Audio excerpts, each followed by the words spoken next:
the unknown man told Roland to begin. After this, the little boy began to use the spell.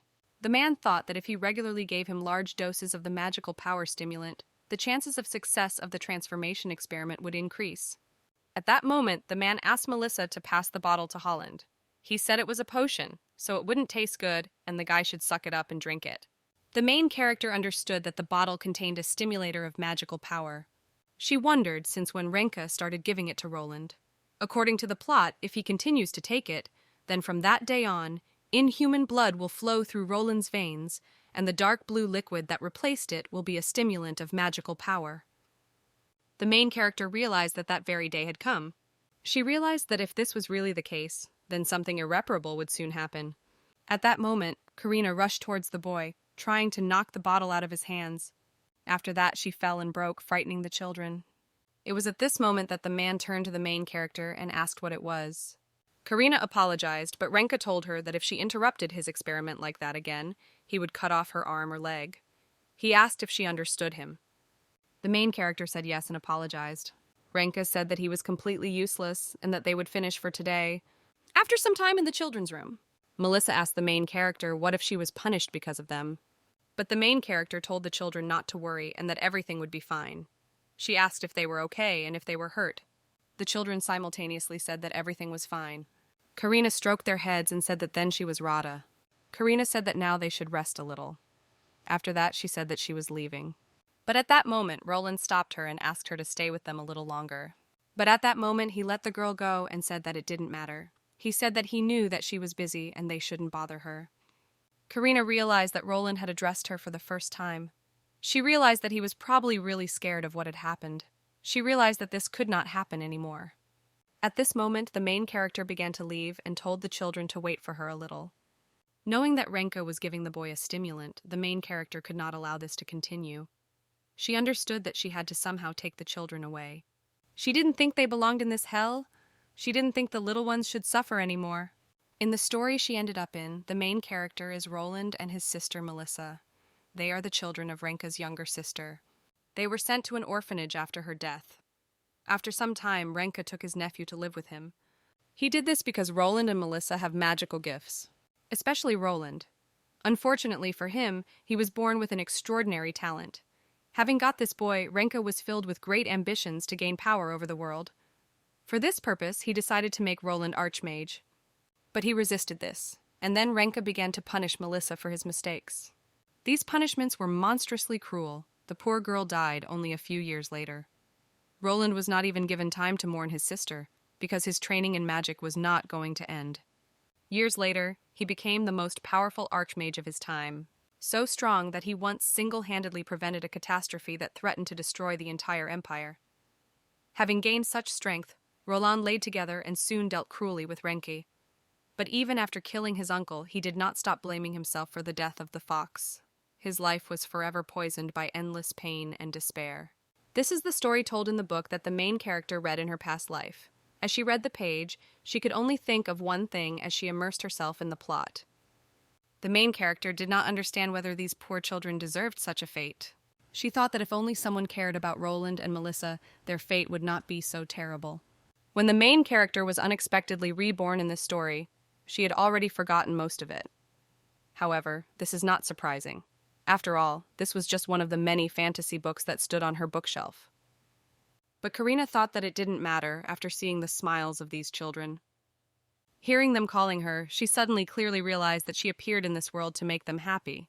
Having accepted her role, the main character began to plan an escape from the estate. She understood that everything needed to be prepared so that they could escape at the first opportunity. In the reports to Renka, she inflated the expenses for food and accommodation, and the funds she had hidden in this way were put aside for their escape. The capital of Edmure is one of the most densely populated and remote cities from the Renka estate, an ideal option for them. Karina understood that after a long preparation, everything was finally ready and they could escape. She wondered if they had any other options. Karina took the money and left the room. She knew that Renka usually slept from 11 a.m. to 2 p.m. That meant they only had 3 hours. Only at this time his magical minions are not prowling around. The main character has already spent 2 hours getting ready. Now they have 1 hour to spare. During this time, they need to leave the estate. Karina understood that there was little time, but they could handle it if everything went according to plan. Karina understood that no one should find out, because if they were caught, they would be in great danger. After this, the main character knocked on the children's room and asked if she could come in. Roland asked what extra training they were doing. She said they would be there right away. He said his uncle hated waiting, but Karina smiled at the boy and said that there was no need to worry because they would not go to him. Melissa asked, so she came to play with them. She asked if her uncle had allowed it. Roland asked if it was true. He asked if they were really going to play. Karina felt sad because she understood that they were just children who lacked love and care. At that moment, she said that she knew one good place and suggested that we all run away from here together. She said that Renka would want to repeat the experiment of changing the human body with magic. Melissa asked if they would be scolded and punished again. But the main character said that she wanted to leave this place earlier. Melissa said that they would go with her. But Roland said that his uncle would not let them just leave. But Karina said she had an idea. She asked the children if they hadn't created a homunculus. She told them not to worry because she would not scold them. She said that it would be useful to escape from here. She offered to tell what she had come up with. Children can only leave the estate accompanied by an uncle. The main character's plan is to get around this by using a homunculus, a human artificially created by a mage. This creation will help them escape. If the mage does not fully concentrate during the ritual, the creation process will go wrong. A mistake can even cost the mage his life, so creating homunculi is forbidden. But the main character knew that these children had already created and freely controlled one. She thought that the matter was that Roland was a potential archmage and had great magical power. Karina told the children that if they created a homunculus similar to their uncle, they would be able to escape. She asked if they could handle it. But she understood that Roland was afraid to use magic. Roland told the girl that since she asked, he would try, but he said he was afraid. But Melissa said that if the main character is sure that her plan will work, they will try. But she said that they definitely can. The main character was glad that Melissa is full of enthusiasm when the conversation turns to magic. At that moment, Roland hugged his sister and said that he was not afraid if they did it together. Melissa told her brother that everything would be fine because they had succeeded last time. Karina told the children to make a homunculus, and she would speak on behalf of Renka. She understood that now was not the time to be sentimental. The main character told the children that they had little time and asked if they would start. Melissa asked her brother if he was ready. Roland said yes. At that moment, they summoned a homunculus that looked exactly like their uncle. Karina understood that he looked exactly like Renka, and few people would notice the difference. At that moment, Melissa hugged her brother and said that they did it the first time. Roland also praised his sister. After this, the main character stroked the children and said that they were both great. With joy on her face, the main character said that now we need to get out of here as soon as possible. She said that Renka is sleeping, so now is the best time to escape. After that, they started to leave. But at that moment, the butler stood in their way. Karina calmed herself down and said that everything was fine and the butler wouldn't notice anything if she handled her role. At that moment, the butler asked the man if he was really leaving, but the homunculus simply remained silent. The butler told the man that if he told him where he was going, he would order a carriage to be brought. But at that moment, the main character stood in front of the homunculus and said that Lord Rank couldn't speak now because of the side effect of one spell. She said that they were going to the forest to collect herbs that would help him speak again. She asked the butler if he really wanted the man to stand there forever. She said that side effects were no joke and that he would only get worse over time. The butler got scared and said that he understood everything. He said that the carriage would be waiting for them in the backyard. After that, as if nothing had happened, they passed by the butler, and the main character was glad that they had managed. She understood that the butler did not suspect anything, but she could not let her guard down. Until she was in the city, the danger would not go away. When they came to the carriage, the main character told the children that the family crest on the carriage was too noticeable and could give them away. So they would have to walk. She said she knew it would be hard, but she said she would have to work her legs now. Roland asked if that was really necessary. He said it was faster in the carriage. But Karina told the children that as soon as they arrived at the place, they would find the fastest crew that would immediately take them to another city. At this moment, the homunculus began to disintegrate. Roland said that the homunculus' time had come to an end and he was disappearing. The main character confirmed this and said that that's why they needed to hurry. She knew that Renka still had an hour to sleep when they escaped, and he was probably already awake. Karina told the children to hold her hands tightly because they couldn't get lost. After that, they all arrived in the city together. The main character approached the man and asked where she could find a carriage to Edmure, and one that would leave right now. But the man said that there were none today. The main character wanted to ask something, but at that moment Melissa translated her and asked her to look. When Karina looked around, she saw one of Renka's minions. She realized that he had already noticed their disappearance and sent his servants after them. Karina understood that they had to run as fast as possible. She asked the man where the carriage that was leaving now was going. The man said that in Torres. The main character said that it suits them. After that, the man asked if she didn't say anything about Edmure. Karina thanked him and said that they were in a hurry. The man agreed and said that there was no problem. But he said that there were no seats in this crew, so they would have to ride in the trunk. The main character was delighted and thanked the man. As they sat in the carriage, Karina told the children that they would soon leave the city so they could catch their breath. Melissa asked happily if their uncle wouldn't catch them. Roland asked if he wouldn't force them to do magic anymore. Karina smiled at the children and said that there was no more. She understood that everything was over and the children would be able to live their lives happily, like in the story. Roland told his sister that they no longer had to be afraid of being scolded. The main character understood that in their haste, they had boarded the first carriage that came their way. At that moment, the main character realized that she seemed to have seen this title in the original book. At that moment, the carriage announced that they had left the city limits. There is a man who can interfere with Roland's new life, Duke Claude Thors. He is known for recruiting talented people on the principle that the end justifies the means. Because of this obsession, he was nicknamed the Fan of Talent. Archmage Roland was one of those whom the Duke wanted to slaughter, but he rejected all his offers. After endless refusals, Claude harbored a grudge against Roland, and from then on, wherever Roland was, the Duke of Torres would appear and try to force a fight on him, leaving behind complete devastation. This went on for decades. Karina remembered that people even began to be afraid to approach Roland, fearing a conflict with the Duke. For this reason, Roland's life was spent in complete solitude, although he dreamed of something completely different. Karina realized that if Torres noticed Roland's talent, he would interfere with his dreams of a happy life. When they arrived, Melissa told the main character to look at how many interesting things there are. Roland said that it also smells very delicious here. Karina was happy and laughed. She realized that the children had plenty of energy even after a long trip. She was glad they had made it to the Tors without any problems. But living here, they would spend more money than she had planned. And the main character was afraid that the situation in the capital would be much worse than she imagined. And she only had 100 kivrans left.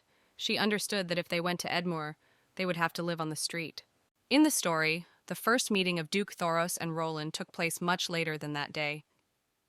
In addition, the Duke was interested in Roland, who had already become an archmage.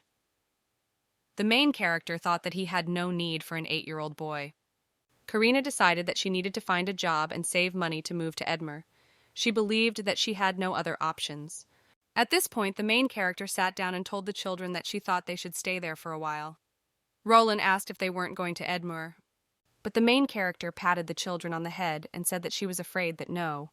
She said that they did not have enough money to go there right now. She said that's why she wants to stay here to earn money. She asked the children what they would say to that. She asked if she had thought of a good idea. The children smiled and said that it was good. But when the main character came to the hotel, the man told her that she needed 10 quartans per night. The main character was surprised and asked what. She said that it was written on the outside again. But the man said that it was for one person. He said that there were 3 of them, but he would take it as for 2 because they were still children. Karina said that she understood and gave the man the money. At that moment, the man asked her what her relationship was to these 2. He said that if she didn't tell him, she wouldn't be able to stop because those were their rules. To avoid suspicion, Karina did not say anything to Roland and Melissa and answered herself. She said that she was their mother. The man was surprised and asked her about their mother. He said that apparently the children took after their father. He said that they could take the room at the end of the corridor. After this, the main character sat down in the room opposite the children and addressed them. She said that she was very sorry, but she had to, without consulting them, say that they were her children. She said that otherwise she would have been suspected of kidnapping them. The main character said that in the future they would be asked this question more than once. She asked if it was okay if she pretended to be their mother. But the kids said it was great. Melissa said she always wanted the main character to be her. Roland said he also thought it would be great if they were her children. The main character understood that they loved her, but she had no idea how much they loved her. Melissa asked so they can now call her Mom. The main character said yes. She hugged the children and said that of course they could. Afterwards, the children lay down and the main character told them to stay there and rest. Melissa asked her where she was going. Karina said that she wanted to look around in case she could find a job. Roland told her not to worry and they would be there. Karina told the children that she would be back soon and asked them not to open the door to anyone. The man asked the main character if she was raising 2 children alone. He asked if she wouldn't need a break if they got sick or something. The second time, Karina was also refused because they were afraid that she would have to be absent because of the children. After saying again that they don't hire single mothers, the main character has already been rejected from 10 places. She has one last try. The main character entered the store and approached the man. She said that she saw that he had an open position, but the man immediately asked if she knew the difference between a ruby and a garnet. Karina asked again, but the men said that he only takes those who understand precious stones. Karina replied that she was a fast learner and asked to give her a chance. But the man said he needed someone who would start working right away, and he didn't have time to teach her the basics. He said he was busy and asked the girl to leave. But at that moment, an unknown man entered the shop and turned to the Wilder, asking if he could examine the magic crystal again. The seller asked his lordship to wait a little downstairs and said that he would come soon. Karina was upset and thought that she had had enough for today, but at that moment she discovered an unknown glow. At that moment she saw the stone. She understood that it looked like an ordinary stone, but for some reason she couldn't stop looking at it.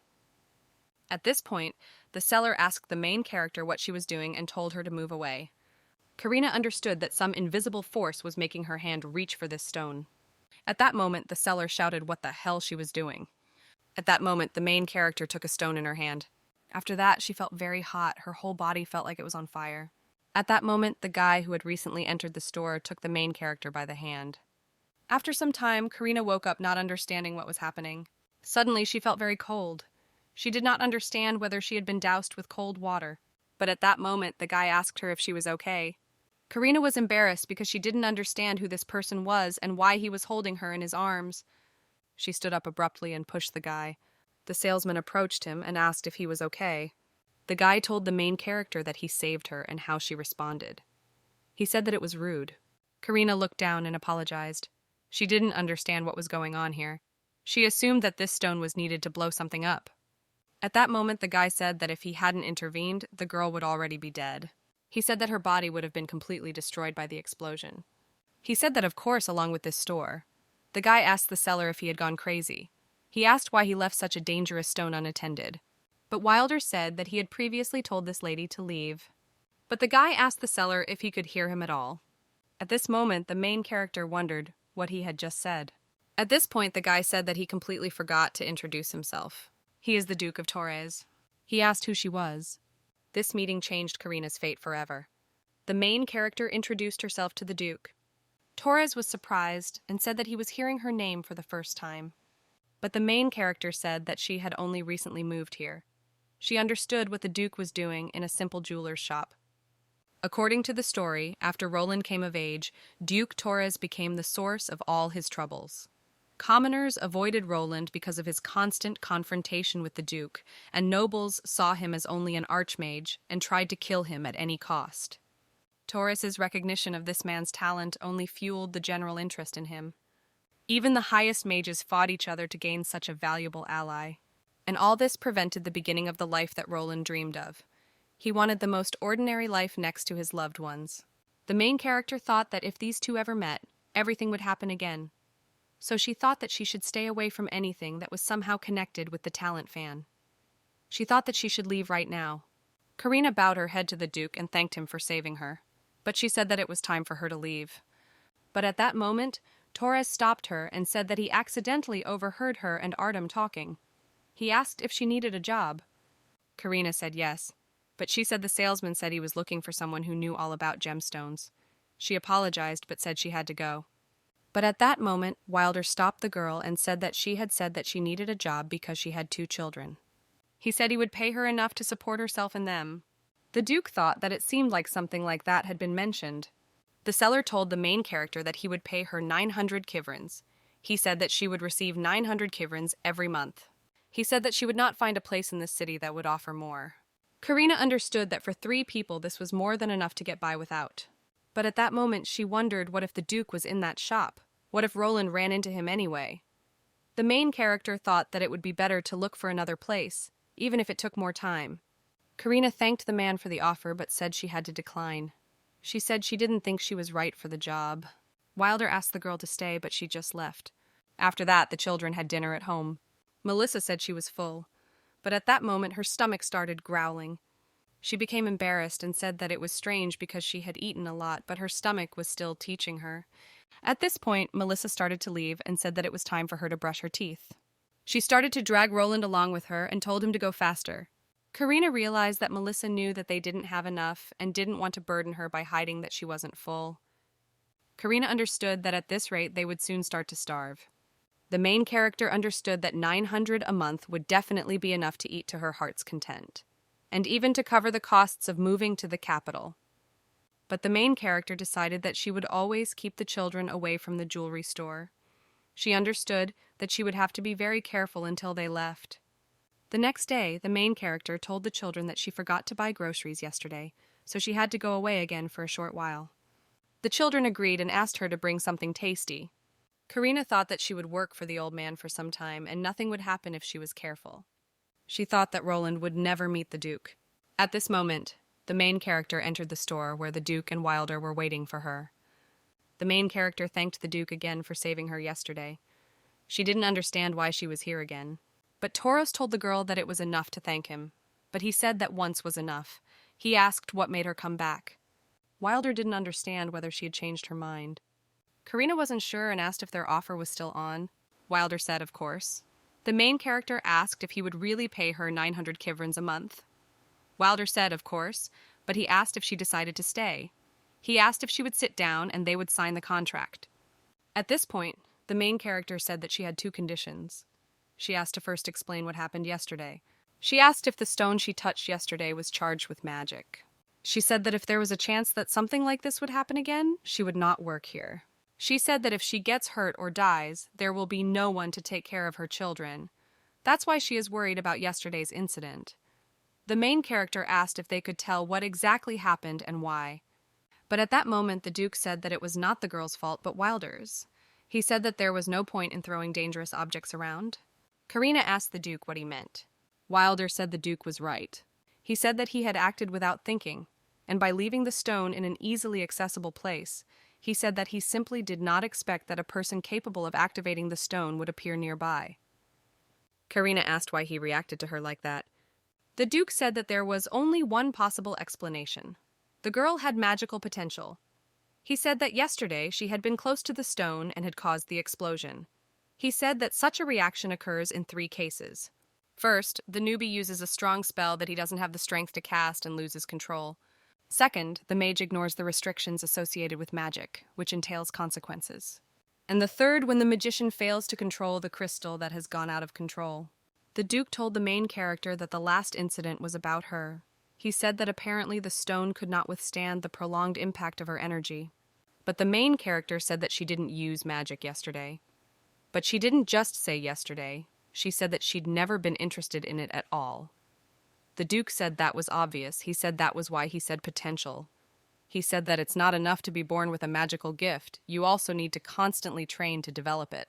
But he said that very few people are born with such talent. He said that in their city there is no one with such power. He said that was why he left the stone in such an easily accessible place. But he said that if Karina works for him, everything will change. He said that he promises to be as attentive as possible to magical objects. He said that what happened yesterday will not happen again, and she should not worry. The main character agreed and said that then she had a second condition. She said that if she said she wanted to leave, the man would let her go without asking questions. Wilder tried to object and said that if she suddenly decided to leave. But at that moment, the Duke interrupted him and offered to sign a contract with the girl. He said that Wilder would treat her so well that she wouldn't have to think about leaving. He asked the salesman if he was right. Wilder said of course. The main character said that then she accepts their offer. She asked where they would start. The Duke said that was excellent. He said that the girls should look at something first. At that moment, Wilder took out a box of crystals and asked the Duke if this was what he meant. He said that they acquired 15 magic crystals with a broken magical balance. Wilder asked how they could estimate it. He said it would take forever. The main character did not understand what kind of crystals with a broken balance were. She knew that Renka used almost all types of stones, but she heard of such for the first time. At this point, Wilder asked the main character to come closer and look. He said that this is what she will do. After that, the main character came up and started looking at the crystals. At that moment, she saw that one was different from the others. The Duke asked if she could see anything, but Wilder started laughing and said of course not. He said they all looked the same. But Torres told the seller that he was not asking him. The Duke asked the main character again if she saw anything. Karina said that there was only one magic crystal. Wilder asked if she was sure. He told her not to rush to conclusions. The main character said yes. She took the crystal and said that this one was real. The Duke realized that she had done it well and quickly. He thought that he had known there was something in her. The Duke told the merchant that he would check this stone and told him to take care of the rest, in which he asked the Duke if he seriously thought they could do it without him. But Toros left and did not listen to the man. Wilder asked if he was worthy of such a job. But he said that in any case, all that was left was to trust the Duke. He said that he had a Zoki look, and that the employee he had incited turned out to be so gifted. Wilder greeted the main character. A week has passed since Wilder took the main character to the shop. She thought that there was nothing difficult in this job. She does menial work and studies all kinds of precious stones, such as rubies and garnets. But Wilder still does not tell her anything about mathematical crystals. Instead, he only asks her to examine them and share her opinion. The main character understood that everything was quite calm, but she was worried about the fact that it seemed that the Duke was quite close to Artem, and this could become a problem. The main character was thinking and accidentally named the Duke. At that moment, Wilder asked her why she suddenly started talking about him. He asked if she had any business with him, but Karina said that she just thought that she hadn't seen him for several days. Wilder said that the Duke was apparently busy with crystals with a broken balance, the ones he took the other day. He said that the Duke had been so fascinated by stones since his youth that he literally lost track of time when he sat down to study them. The main character realized that it seemed that the Duke had known the man for a very long time. At this point, Wilder asked Karina to put down the broom because he wanted to hear her opinion about these specimens. Later that evening, Wilder said that the main character can tell which stone is magical at first glance. He said that she definitely has a gift. He told her to remember his words. Wilder said that in 3 years she would be able to open her own store, which would be much larger than this shop. Karina asked if she would really be trading crystals, but Wilder said that she would rather trade magic itself. He said that this business is quite profitable. There is only one drawback: you have to deal with dark magicians. The main character asked the man and the Duke of Thoros is a magician. Wilder was surprised by her and asked if he hadn't told her, but at that moment someone entered the shop. Karina began to turn around and greeted the visitor, but it was the Duke, and he greeted the main character. Wilder told the Duke that he was just in time. He said that they had just mentioned him. Karina explained that the Duke came in when the conversation turned to magic crystals. He said that he was definitely on time then. He handed Wilder a small bag, and Wilder asked if it was from the Imperial family. Torres confirmed this and said that it was his headache. Wilder asked him why his head hurt. He said that he was the only one here who was suffering. Afterwards, Wilder handed the bag to Karina and asked her to take a look. But when the girl looked inside, she was very surprised. Wilder asked her if she could see anything. Karina said that it was something dangerous. She said it looked like the rock she saw when she first came here. She said she thought it was going to explode soon. At that moment, the Duke snatched the bag from Karina. He asked how they could give him such a crystal. At that moment, Wilder told the main character to take a closer look. He said that this was the side of his personality that interested the girl. The main character understood that from whatever angle you look at Toros, he doesn't look like a magician. But she didn't understand how he somehow uses magic crystals in his own way. But at that moment, something appeared in the Duke's hands. Then suddenly the whole room was filled with smoke. The main character did not understand what had happened because everything was covered in smoke and she could not see anything. But at that moment, she saw that a sword appeared in the Duke's hands. The Duke smiled and said that it worked this time. Wilder asked what it meant this time, but the Duke asked him if he remembered the magic crystal that reacted to the main character. He said that until now he had not been able to transform it into a magic sword. Wilder got angry at the guy and asked if he had not told him to be careful. The Duke said that he only makes mistakes a couple of times a year. But Wilder asked him if something happened, who would be responsible for all this? But the Duke told the man that lately he was constantly lecturing him. The Duke understood that no matter what, the main character immediately determined that this crystal was magical. He understood that most likely she was much more talented than he thought. At that moment, Toros turned to Karina and said that she had helped a lot. He said that she had almost allowed the magic crystal, given to her by the Emperor himself, to explode. He said that he would like to thank her somehow. Karina said that it was not worth thanking, but she said that she would like to know what just happened. The Duke asked if his explanations were enough for her, and the main character confirmed it. But she thought that if the guy insisted on a reward, she would not resist. The Duke said that then he should start by saying that he is a magic knight. But Wilder asked the guy if he really thought the main character would understand what he had just said. But the Duke said that he just wanted to clarify. At that moment, Karina wondered what connected them, since Wilder allowed himself to talk to him in such a tone. At this point, the Duke began to speak. He said that what distinguishes them from ordinary targets is the ability to transform magic crystals into swords. That is, knights who are not magicians can use magic swords thanks to their skills. The Duke said that he could be called a kind of blacksmith. Karina asked if she understood correctly that he turned the magic crystal into a sword. She asked if this sword was an object created by concentrating energy. The Duke confirmed her words, but Karina said that she felt that magic was coming from the sword and it was quite dangerous. At this moment, the Duke handed over the sword to Wilder and asked him to hide it in a safe place. At that moment, Toros began to approach Karina and said that he had met talented people before, but never before seen people like her. The main character said that she was very flattered. The Duke said that if he missed this chance, his late parents would never forgive him. He took the girl by the hands and asked her to accept his proposal. He asked if she would agree to serve House Torres. The main character did not understand whether he really wanted her to become his servant. She understood that to become a servant of the Duke, you need to be at least the daughter of a knight, but she didn't understand why the guy was proposing this, knowing nothing about her origin. Torres asked Karina if she was interested, but Karina asked how a commoner like her could serve him. But Thor said that a good half of his servants were not of noble birth. He said that most of the nobles from Torres had moved to the capital.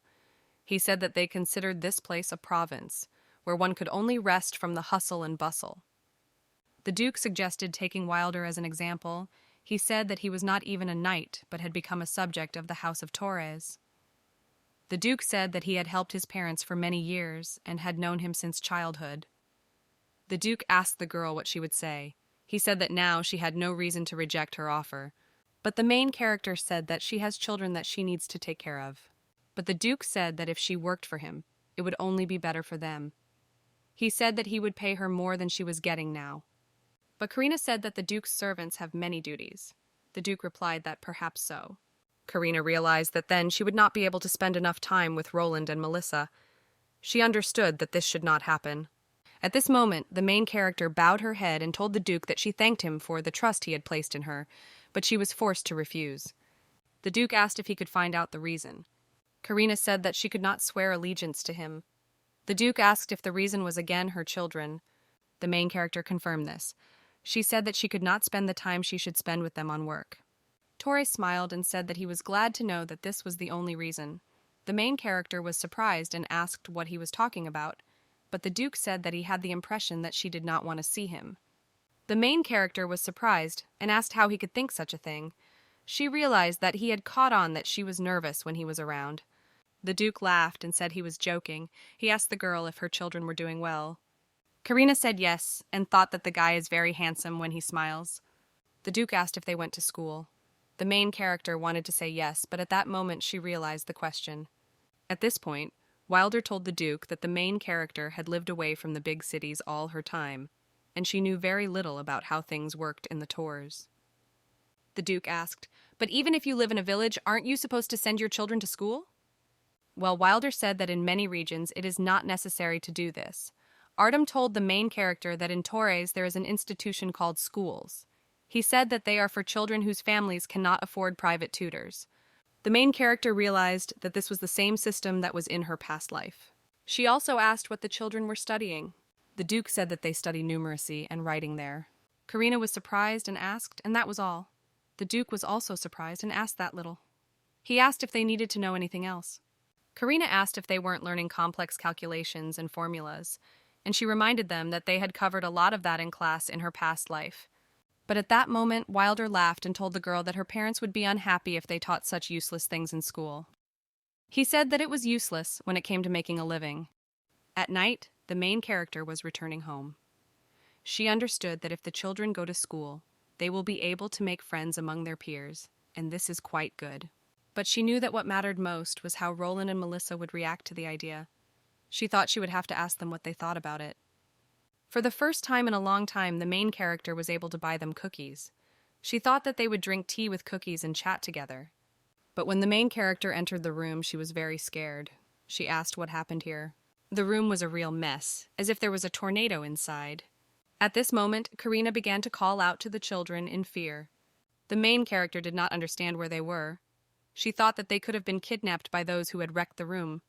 She fell to the floor and thought that she shouldn't have left them alone. She thought that she should have protected them.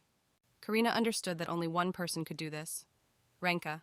At that moment, the main character heard the voices of Roland, who was addressing her. She realized that the children were in the bathroom and started running there. When she entered the bathroom, she saw dirty children. Roland said they were trying to clean up the spilled dough. But Karina fell to the floor and said that she was very glad that they were okay. She realized that all this goo was just dough and Renka had nothing to do with it. Roland was upset and apologized to the main character. He said they had messed up the room and the bathroom. Melissa said it was all their fault and they were so sorry. But the main character told the children that everything was fine and asked if she could find out what happened. Roland said that they wanted to bake bread. He said they used magic, but something went wrong. He said their uncle never taught them how to cook with magic. Karina hugged the children and said that they must have been scared. She knew that Renka had only taught them destruction magic. She understood that it was no wonder that they couldn't use it for everyday purposes. The main character was afraid that after this, the children would decide never to use magic again. She didn't know if she should feel relieved. At that moment, the main character asked Melissa what was behind her back. Melissa said that it was a blanket and it was dirty. Karina told the children that she would take care of the blanket and asked why they didn't wash themselves.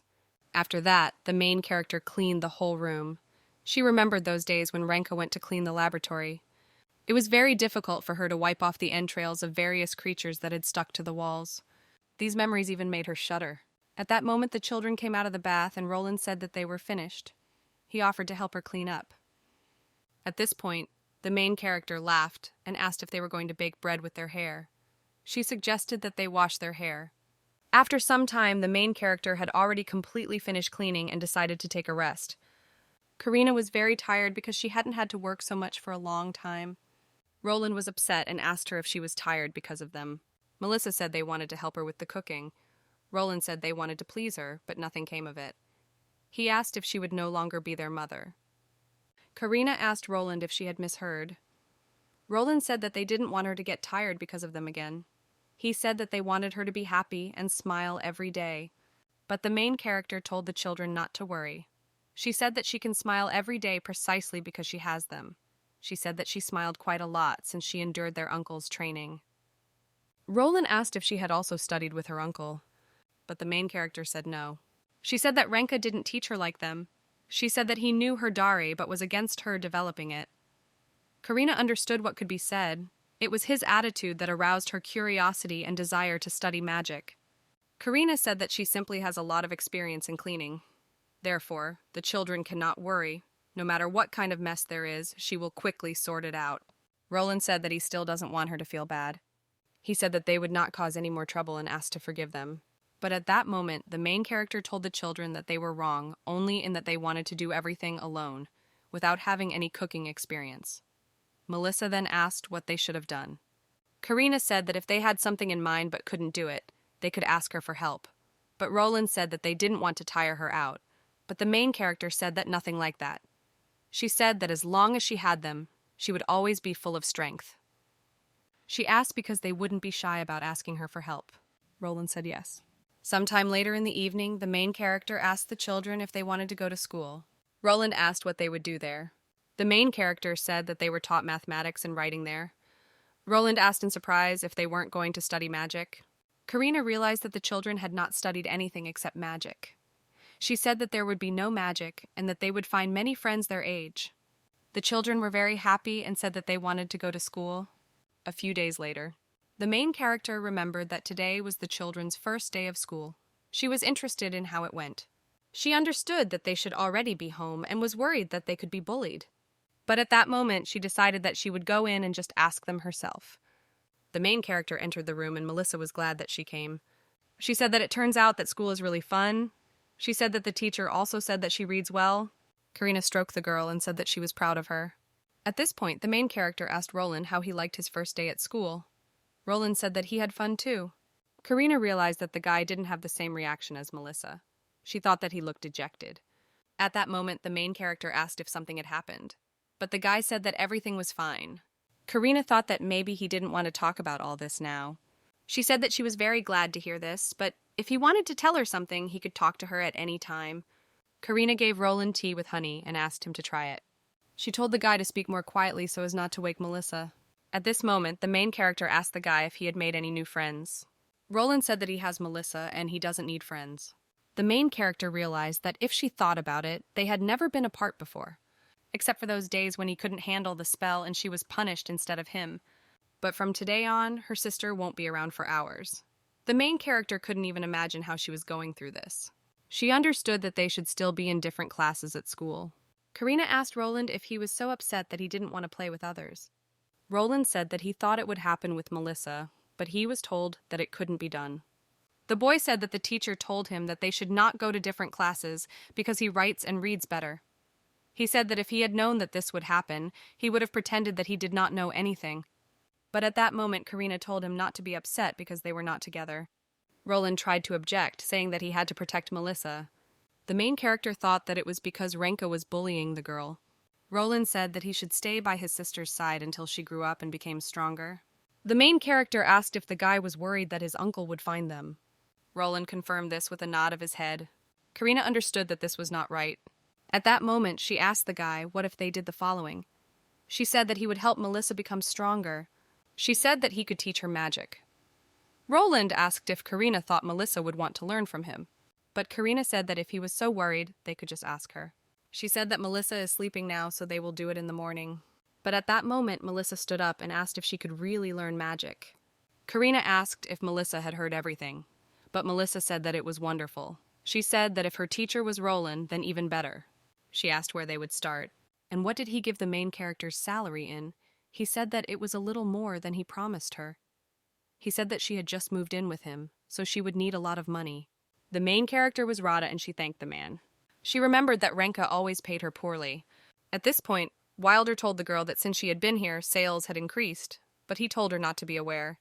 At that moment, the Duke entered the shop and said that the shopkeeper was right. He said that Wilder was not as generous as he seemed, so there was no point in confessing. Wilder said that it was rare for an employer to pay a bonus to an employee with the first salary. The main character laughed and said that Wilder was right. She said that she should definitely remember the advice. She said that even a bonus of 1 kivrin would make her happy. Wilder told the main character to hurry home because her children were probably already waiting for her. The main character thanked the man again and left. Karina was very happy with the first and the salary. She thought that if she was paid that much every month, she would quickly save up enough to move to the capital. She thought maybe she should suggest that the children go out for dinner somewhere. The main character happily entered the room and greeted the children. At that moment, a sad and tearful Melissa told her that Roland was sick. The main character immediately rushed to the boy. She asked what was going on and if he was feeling unwell. After touching it, the main character realized that it was all on fire. Melissa said that she thought Roland was in pain and asked what they should do. The main character ran out into the street and realized that it was good that she knew where the hospital was. Karina remembered that in the original story, Roland never got sick. She didn't understand why it happened now. She assumed it might be because everything wasn't going according to the plot. She didn't understand if that was the real reason. Although the main character understood that she should not rush to conclusions. She understood that the main thing now was for Roland to recover. After some time, the doctor came to the main character's house. Before examining the boy, he said that he generally does not visit patients at home after work, but he said that he would make an exception for the girl, so the payment would be double. At that moment, when the doctor examined Roland, he said in fear that he realized what it was. He sadly turned to the main character and said that only God knows what will happen to the boy next. Karina got scared and asked the man what he was talking about. The doctor said seriously that he was not sure, but it looked like patera. He said that more than half of those infected with it die. He said that even if they survive, they suffer severely from the consequences and cannot lead a normal life. He said that there are no doctors in Torres who can help the boy. These words scared the main character to death. Melissa began to cry and begged Roland not to die. Karina couldn't believe what the doctor said. At that moment, the man began to collect his things and said that patera was not being treated in any way. He handed the main character a package and said that if she gave him tea made from willow bark powder, it would help bring down the temperature. But he said that he was afraid. There was nothing else that could be done. At this point, the doctor stopped and said that the children were listening to them, so they would not go into details. Afterwards, he said that the heroine should pay 300 kivrans for the reception of the heads, although he doubted that she even had that kind of money. After that, the main character handed the man the money, and he was happy because he didn't think that she would be able to pay for overtime right now. He started to leave and wished Karina good luck. The main character fell to her knees, not understanding what to do. She couldn't laugh at the fact that everything would end like this. At that moment, Roland's quiet voice turned to the main character. Karina was surprised and asked if he had woken up. Roland asked in fear if he was going to die, but the main character assured him that he would not. She smiled and said that he would get better and grow up to be an amazing person. She asked him because he knew that his mother knew everything. Roland asked, so the main character always knew that she would become their mother. Karina said that of course yes. At that moment, Melissa brought a glass of water and said that Roland should drink the medicine. Karina thanked the girl and said that everything would be fine with Roland and she didn't have to worry. Melissa was scared and asked Roland won't die. Karina told the girl that of course not, because Roland is very strong. Melissa asked, so the doctor was wrong when he said that Roland would not survive. Karina said that she thinks so. She said that tomorrow morning she will find another doctor. At that moment, the main character said that he needed to sit down to take his medicine. She said that then he could sleep. Roland sat down and asked for the medicine. Karina explained to the boy that Melissa had prepared it for him. After this, Roland calmly drank the medicine. The main character told Roland to wait because she wanted to bring him a wet towel. She said that she would put it on his forehead. But at that moment, Roland stopped the main character by taking her hand. He said that he would go live in an orphanage. Karina asked the boy in surprise why he was saying that. Roland told Karina that her uncle was not here, but she was still afraid for him and Melissa. He said that even though they had escaped his estate, they were the only thing causing her trouble. But guilt told Roland that without the two of them, she would never have been able to escape. She said that she didn't even notice that she felt bad in Renka's house. Karina said that she decided to escape only for the sake of her children. She said that only thanks to them happiness overwhelms her like never before. That's why the main character asked Roland not to say that he would go to the shelter for her sake. After that, she told the boy to sleep and then he would feel better. Karina understood for herself that no matter how hard it was, she would stay with the kids. After all, she knew very well what was happening in the shelters. They gather forces that have nowhere to go, just so they can work for free. Even when the children get sick, no one cares. Roland knows this better than anyone because he has been to the orphanage before. Karina didn't understand whether the children thought she would ever want to give them up. She thought that she would have to make every effort to win their trust. The next day, another doctor said there was no hope. He said the boy had auco. He said the disease had an 80% mortality rate. He said Roland was lucky he didn't die right away. He said the disease wasn't contagious, so they could be with him until the end. These words struck the main character as if with an electric shock. She did not understand how Roland could die, but they still called him lucky. She did not understand how the doctor could say this in such an even voice. The doctor said there was no medicine, so they could only pray for him. And at that point, he started talking about payment. But the main character simply handed him a bag of money. After this, the doctor greedily counted the money. Karina was broken because she did not understand what kind of god it was who simply watches a child die. She didn't understand if Roland would really die. Karina understood that yesterday the doctor said that it was patera, another diagnosed auco. She did not understand why Roland was so bad that it was impossible to even determine what was wrong with him. But the main character understood that in the original story, he did not suffer from dangerous diseases. She thought that if the main character had escaped from the clutches of death, she would have remembered it. Karina blamed herself and thought that it happened because she changed the future. She believed that she was the only one to blame for getting sick. Karina almost cried, thinking that Roland could die because of her. But at that moment, an unknown woman burst into the room and asked the main character if she was Madame Karina. The main character confirmed this, but asked the woman who she was. The woman said she was pleased to meet you. She is Dr. Violetta Solvatin. She said Mr. Deviathan sent her. Violetta asked if this boy was a patient. The main character confirmed it. At that moment, Violetta looked at Roland and apologized. The main heroine still couldn't understand who sent this woman. She didn't understand if she could trust her with Roland, but Deviathan sounded familiar to her.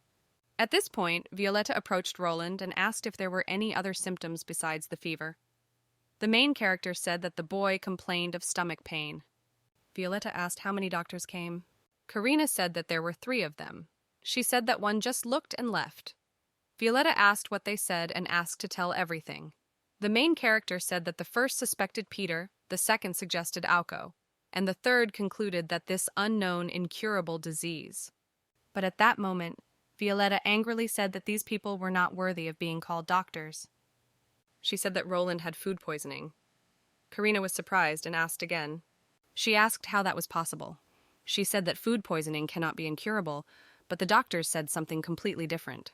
But Violetta said that Roland had severe symptoms, but it was still food poisoning. She said that the boy needed to rest and he would get better. Violetta said that the poisoning will go away without medicine, so some people would not want to pay a doctor who gave such a diagnosis. She said that this is why doctors say whatever comes into their heads, knowing that they can get more money for it. Karina fell to the ground in relief and said that this is why they said that the only thing left to do is pray. Violetta said that, moreover, if the main character had given the boy medicine, the situation could have worsened. But Karina was simply glad that Roland would not die. Now she realized that he got sick, not because she influenced the development of events. At this moment, Violetta helped the main character to stand up. Karina asked the girl how much she owed her, but Violetta said that she owed nothing. She said that for some time, the boy should not be given anything except water and liquid and porridge. She handed the business card to Karina and told her that if he didn't get better, she could ask for help here. The main character bowed to the woman and thanked her from the bottom of her heart. Violetta said goodbye and said that it was time for her to leave then. Finally, the main character thanked the woman once again. But at that moment, the main character ran out after Violetta and asked her to stop. Violetta was surprised and asked what happened. Karina asked who Mr. Leviathan was. She said that she wanted to thank him. But Violetta smiled and said that in fact the main character already knew him. Karina was surprised and asked who he was. But Violetta said that she was afraid Mr. Leviathan did not want the main character to know the secret of his identity. She said that she would convey her words of gratitude to him. The main character was at a loss because she didn't understand who it could be. At this moment, Melissa approached the main character and asked if everything would be okay with Roland. Karina stroked the girl and said that of course. She said that he would soon get better and she could not worry. Melissa grabbed the main character's dress tighter and said that she was very worried about Roland. But Karina hugged the girl and promised that everything would be fine. She thought that the name Leviathan was mentioned in the original story, but she was very sorry that she could not remember who it belonged to. But at that moment, the main character remembered something from the novel.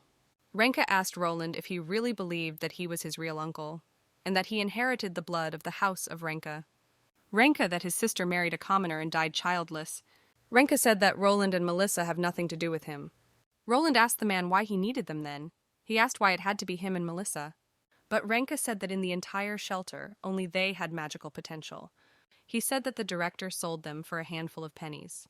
Renka said that the director said that by pretending to be their relatives, he could do whatever he wanted with them and no one would dare interfere.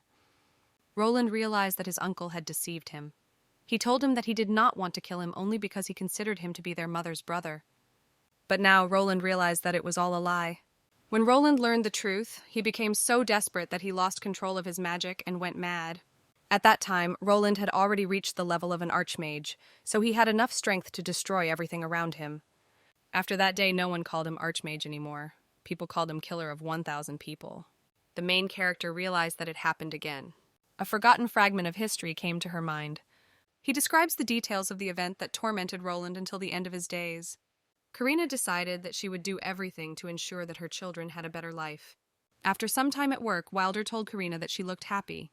He asked if her son was getting better. The main character confirmed this and thanked the man for asking.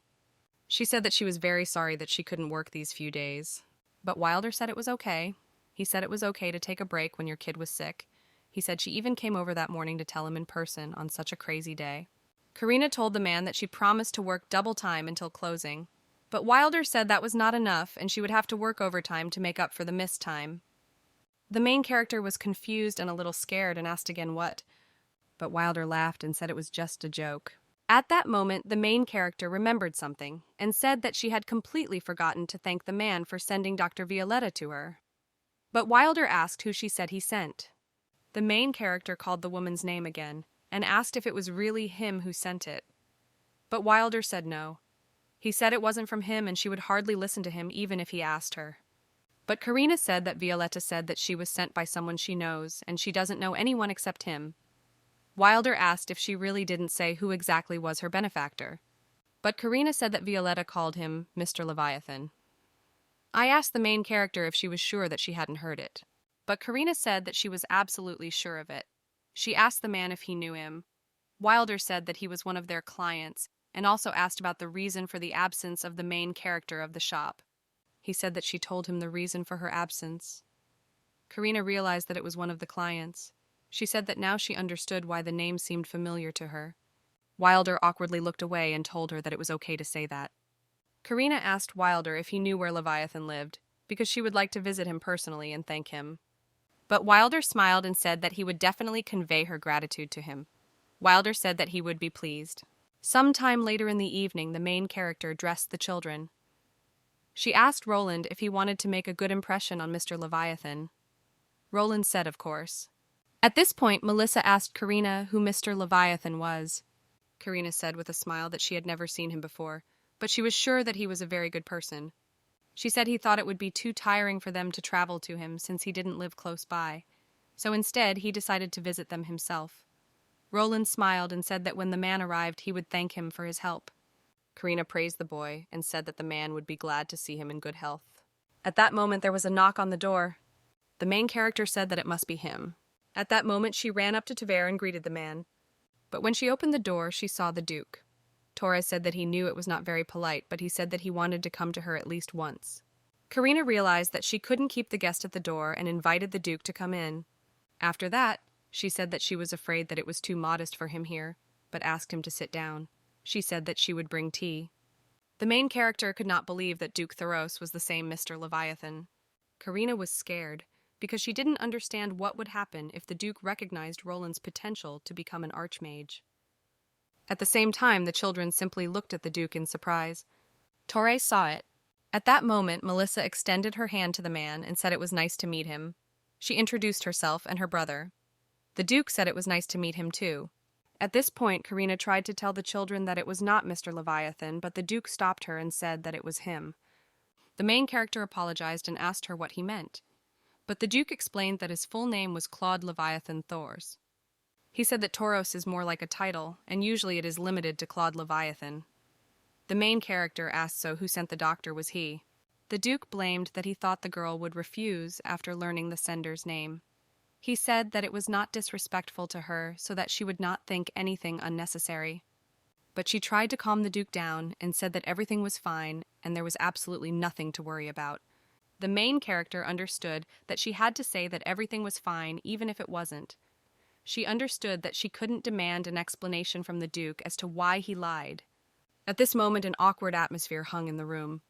Karina told GK that this is not the first time she is indebted to him. She said that first he saved her, and now her son. Karina bowed her head and said that she did not know how to thank him. She said that she was infinitely grateful for the help, and thanks to the Duke, her son was alive and well. At this point, Melissa also thanked the Duke and said that her mother said that Roland was better off because of him. Well, at that moment, the main character stopped Melissa and said that she couldn't address the Duke that way. But he also smiled and said that everything was fine because she was just a child. He said that he had only called Violetta and asked her to come to them. He said that there was nothing to thank him for. At that moment, Thoros said that Violetta also told him about the other doctors. He said that those people who made the wrong diagnoses would be punished. The Duke quietly asked how they could fool people in trouble. He said that they were real villains. Karina said she was glad to hear that. She said she hoped no one else would suffer because of them. She told the Duke that he did a lot for his subjects. Torres laughed and thanked the main character for such words. At that moment he looked at Roland and said that the boy was very handsome. After some time, Karina removed the chair and thought that this was all very strange.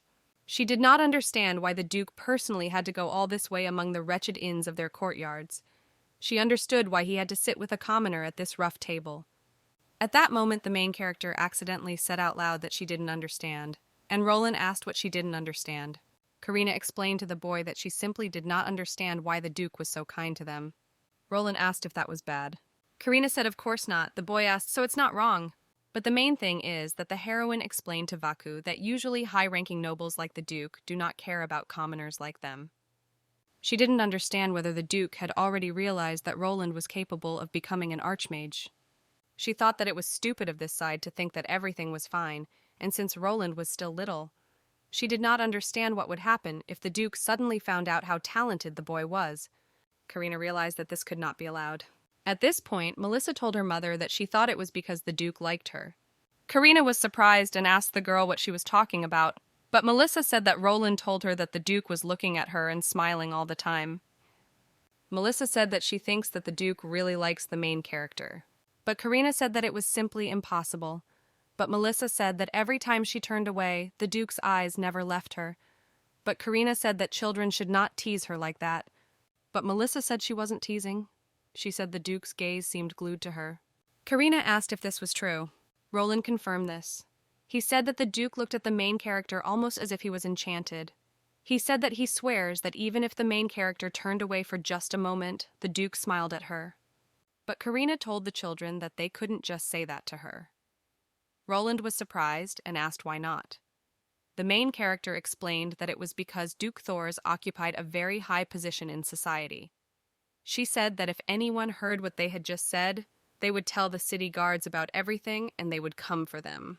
The children asked, that is, the main character is going to lend the guards to them.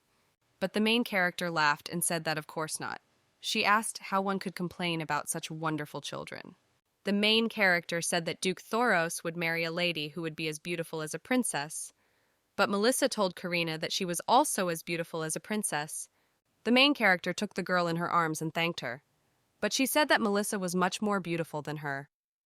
At that moment, Roland's gaze dropped downwards and he began to look somehow sad. Melissa smiled and told Karina that she liked Duke Thoros because he looked like a prince. She said that it would be great if he came to visit them every day. But at that moment, Roland said that he didn't like him. He asked Karina what if the Duke wanted to marry her. The main character asked him again to marry her.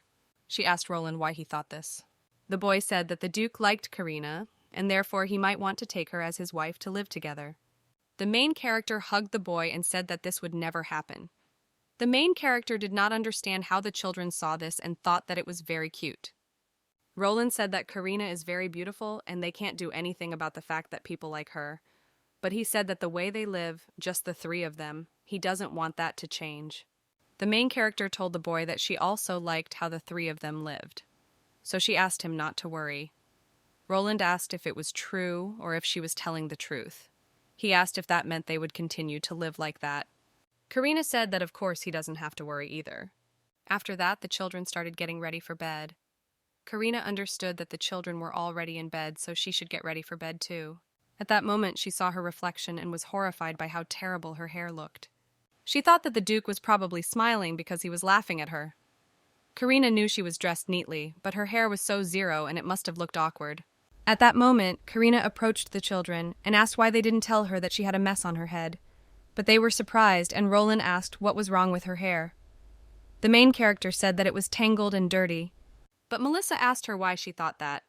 She said that her hair was not dirty, but beautiful. Karina asked again if they were telling the truth. She thought that it was unlikely that the Duke would show interest in her after that. She thought that she was just sand under his feet. For some time the children fell asleep and the main heroine sat near the bed. The whole time they were here, the main character was worried about what would happen if the fan of talent met Roland. She couldn't believe that in the end their meeting turned out to be so ordinary. The main character understood that they had met after all, but the Duke had not reacted when he saw Roland. She didn't understand whether he had tried to recruit Roland vaginally. The main character looked at the boy and did not understand whether everything would be okay. Considering that the guy was young, it was too early for him to become an archmage. Karina thought that besides, the Duke doesn't even know that Roland has magic. She thought that maybe that's why she shouldn't worry about it so much. The next day at the store, the main character told Wilder that she thought he should have told her who Mr. Leviathan was. She said that if she had known in advance, she would have prepared better. But Wilder said it was a lie. He said that if she knew, she wouldn't want to date him at all. He said that if she knew whose help she used, she wouldn't be so happy and grateful to him. Karina said that's true, but she said that the Duke's arrival in her house was not such a small thing. But Wilder apologized. He said his lordship insisted on keeping it a secret. He said he had no choice. Karina asked if he didn't think it was cruel to her.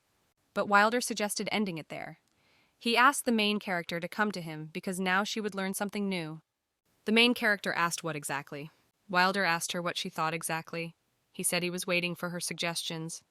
The main character asked on the caviar what it could be and said that she was very interested. She did not understand whether Wilder could not just say.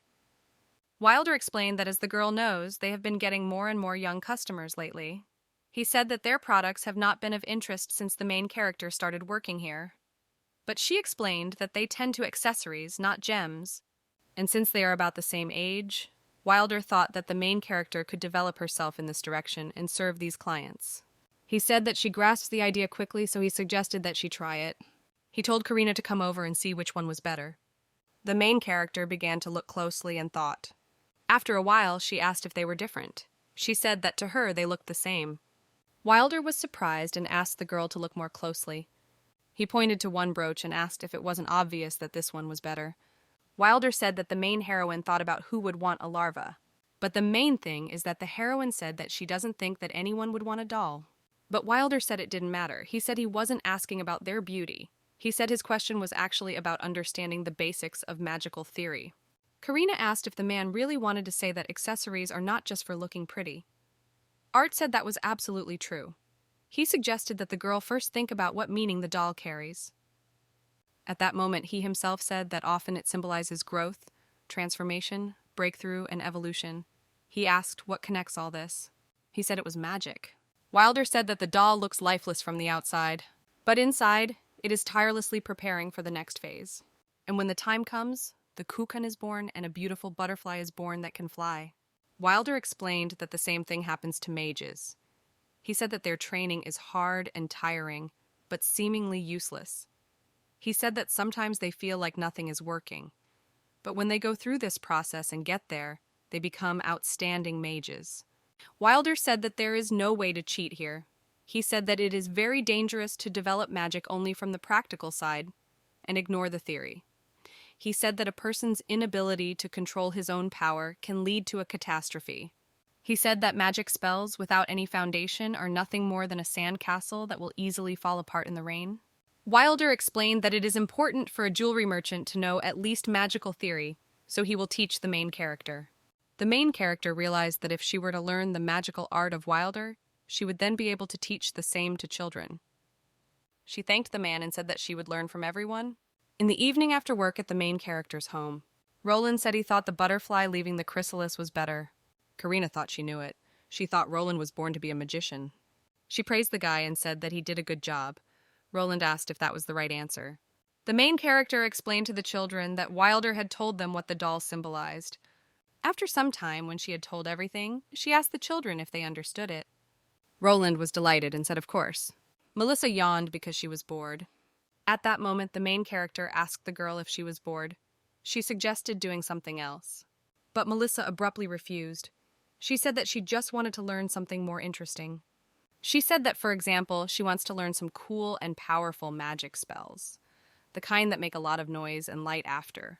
Melissa said that her uncle only taught Roland, but she also wants to learn. Roland said that Melissa always wanted to learn real magic. He said he would teach her, but he couldn't because he got sick. Melissa said she wanted to learn cool magic spells that shine, sparkle, make noise, and explode. But the main thing the heroine told the girl is that this type of magic is very dangerous. She explained that it is difficult for masters to cope with it and it can easily hurt you. Karina asked if they could start with something simple. Melissa asked how. The main character couldn't answer at first. She didn't understand what kind of magic she knew about. She understood that something that Renka practices is too dangerous. And besides him, she only saw Duke Toros in action. The main character remembered that the Duke said that it was not magic, but it still looked very dangerous. At this point, Roland asked the main character if spells that accelerate the growth and flowering of plants would be suitable. He said that the blooming of small flowers is beautiful and not at all dangerous.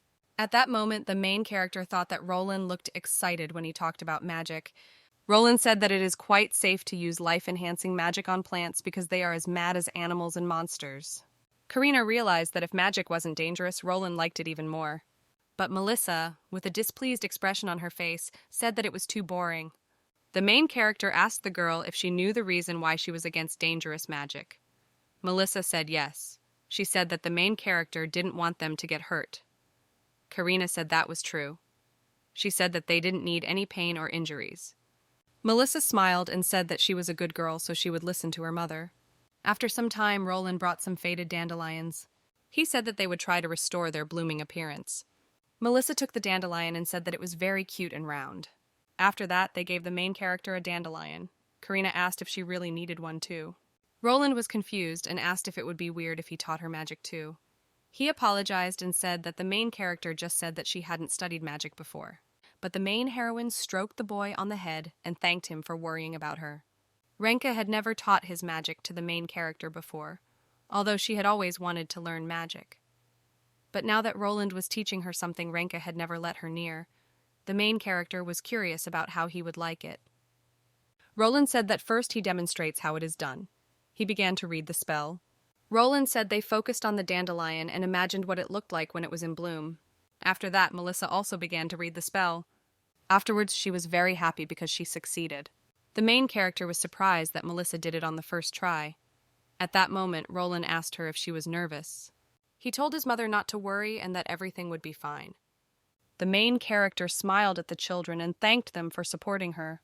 After that, Karina concentrated and believed that she could not look weak in front of the children. After Karina used the spell, there were 3 dandelions.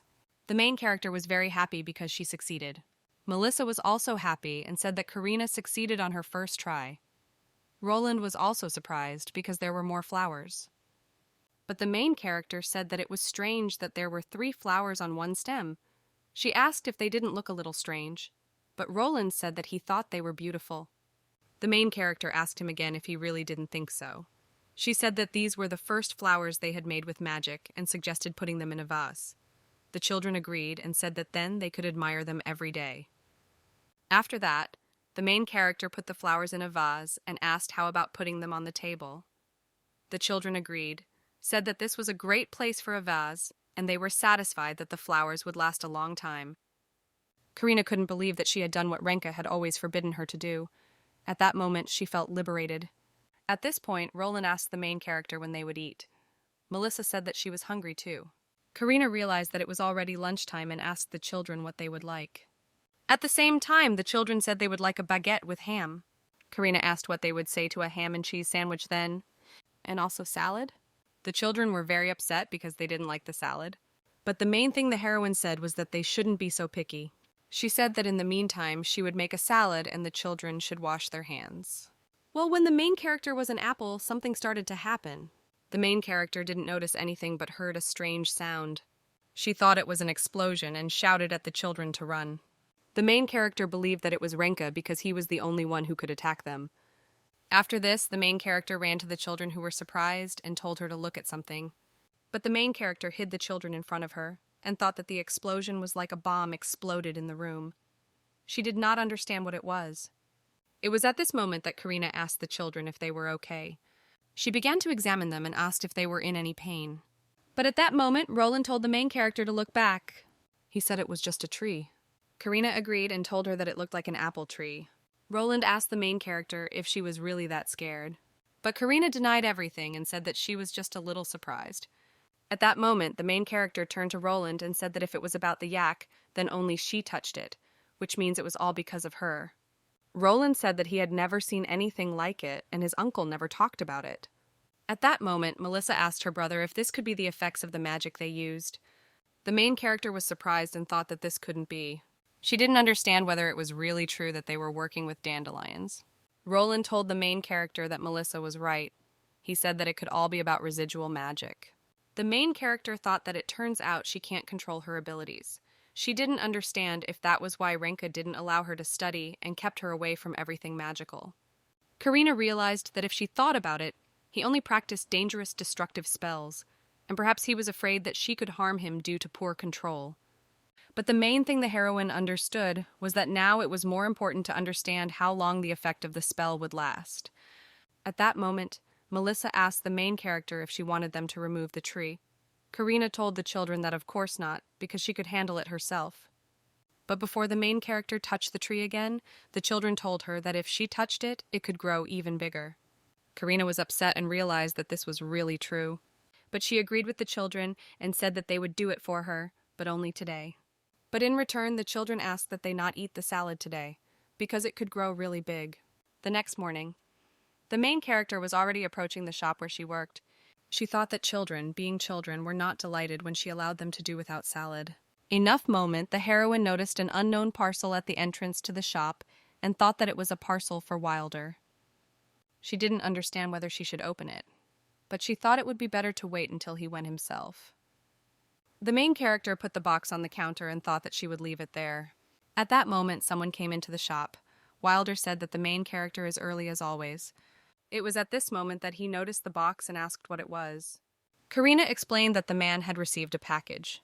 She read that the sender's address was the Duke's estate. Wilder explained that his lordship must have sent him a new batch of magic crystals for evaluation. He asked the main character if she would open it. Karina began to open the parcel and was surprised because the fabric felt like silk. After that, Wilder asked her how many crystals there were. But the main thing is that the heroine said that there was not one. She said that there were only flowers. At this point, Wilder got scared. He asked the main character what she was doing. At that moment, the entire shop began to sprout flowers. Wilder shouted to the girl to immediately remove her hands from such flowers. The main character agreed and threw the bouquet on the ground. Wilder asked Karina what happened. He asked if she was cursed by some magician or something. The main character said that nothing like that happened. After some time, the main character told everything that happened yesterday, and then he asked her why she didn't tell about it earlier. Karina apologized and explained that she thought that in a day or two everything would pass. She said that especially since they don't have any plants in the shop, so she figured there wouldn't be any problems. He said that they had passed this situation. He asked what it was for. The main character did not understand what the man was talking about and apologized, saying that she should not have used magic. But Wilder said that he was not talking about her. He said that sending flowers was very unlike the Duke. The main character realized that Wilder meant the Duke. At this moment, the main character told Wilder to leave the flowers because she would do the cleaning herself. But the man told her that she could sit quietly because if she took the flowers again, they would grow even bigger. He said that this effect should go away within 3 days. Karina was glad to see her. It was a great relief. She asked her, because she shouldn't go close to the plants yet, right? Wilder said she could also take advantage of the opportunity to open her own flower shop. Karina said that it was true. She said that if she had enough money, she would have already said goodbye to Artem and opened her own business. Wilder laughed and said he was glad to hear that she didn't have that opportunity yet.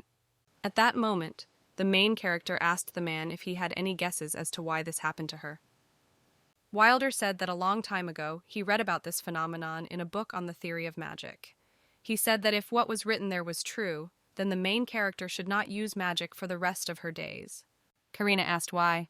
Wilder explained that every time she let her entrance, it would produce something similar. But she said that she simply would not be able to control her power. He said that some people are born with great magical powers. He said that must have been why the magic crystal reacted to her that day. Karina asked if even with her great potential, even training couldn't help her gain control. But Aktya said that he hadn't come across a case like hers in any book. The main character realized that what she thought about last night turned out to be true. The main character realized that Renka forbade her to use magic because he considered her a threat.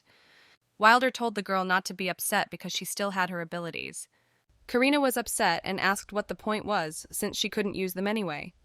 But Wilder said she can still benefit from her gift. He said that she feels the power of the magic stones.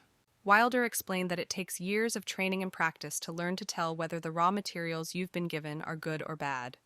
He said that the girl can tell the difference instinctively, and even the Duke acknowledged her talent. He explained that if she honed her skills, she could become the best magic seller not only in the terrace, but in the entire empire. The main character said that people of this profession constantly deal with magic crystals. She asked what if an explosion occurs because of it. But Wilder said that such things rarely happen. He said that if she worked hard and studied hard, it would not be difficult for her to minimize the risk. He said that she would just have to hide her fears and believe that the magic crystal could not control her. Wilder also added that magic sellers make very good money. He said that the girl would be able to buy her children everything they wanted and still have enough money left over. Karina was delighted and asked if he was telling the truth. But Wilder said that as soon as he mentioned the children, the girl's eyes lit up. He said that if the main character was interested in becoming a magic salesman, he would help her with that. But not right now. He said that for now, she would have to focus on jewelry. He said that he was tired after cleaning up all those flowers and needed a break. The main character told the man to go and rest, of course. She said that he could leave the bench to her. This evening at the estate of Duke Thoros. The Duke stood and looked sadly out the window. At that moment, the butler asked him if something was bothering him. The Duke's legs said that there was nothing wrong with that. He said he was just thinking about his mistakes. The butler apologized but asked what he meant. He said that the Duke could do nothing wrong that he could regret.